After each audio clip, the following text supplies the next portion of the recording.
Chapter 7. A Mouse in Love.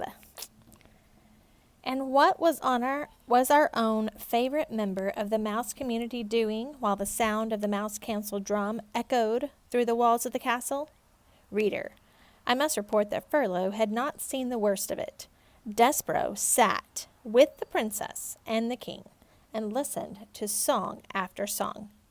At one point, gently, oh so gently, the pea picked up the mouse in her hand.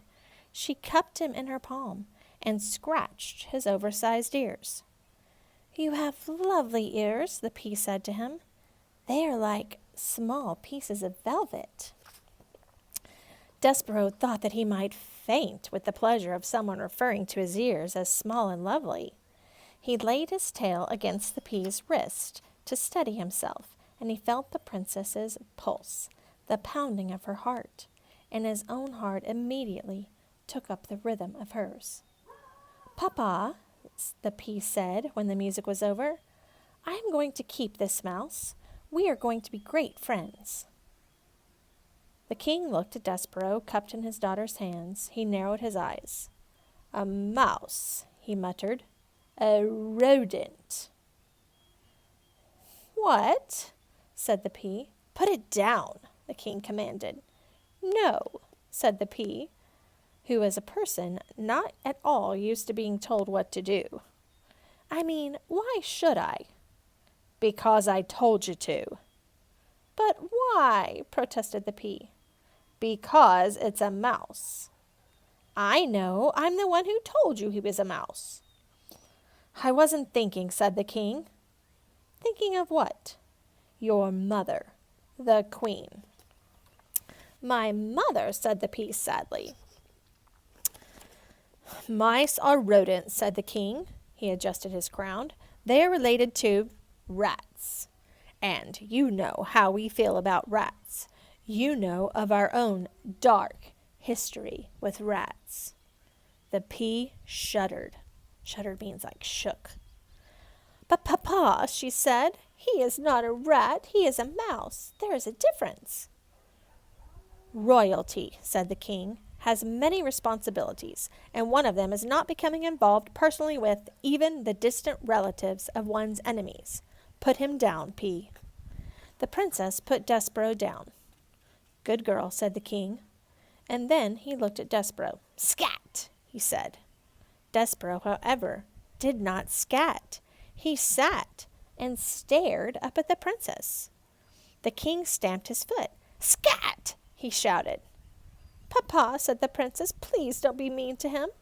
And she began to weep. Despereaux, seeing her tears, broke the last of the great ancient rules of mice. He spoke to a human. "Please," said Despereaux, "don't cry." And he held out his handkerchief to the princess. The pea sniffed and leaned down close to him. "Do not speak to her," thundered the king. Despereaux dropped his handkerchief. He backed away from the king. "Rodents do not speak to princesses. We will not have this becoming a topsy-turvy, wrong-headed world. There are rules. Scat! Get lost before my common sense returns and I have you killed."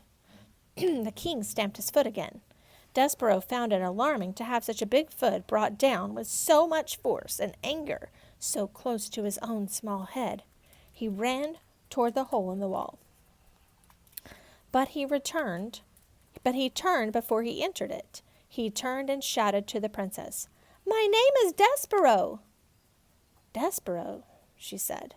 "I honor you," shouted Despereaux. "I honor you" was what the knight said to the fair maiden in the story that Despereaux had read every day in the book in the library. Despereaux had murmured the phrase often to himself, but he had never before this evening had occasion to use it when speaking to someone else. "Get out of here!" shouted the king, stamping his foot harder and then harder still, so it seemed as if the whole castle, the very world, were shaking. "Rodents know nothing of honor." Despereaux ran into the hole, and from there he looked out at the princess. She had picked up his handkerchief. and she was looking at him, right directly into his soul. "Despereaux," she said. He saw his name on her lips. "I honor you," whispered Despereaux. "I honor you." He put his paw over his heart and bowed so low that his whiskers touched the floor. He was, alas, a mouse deeply in love.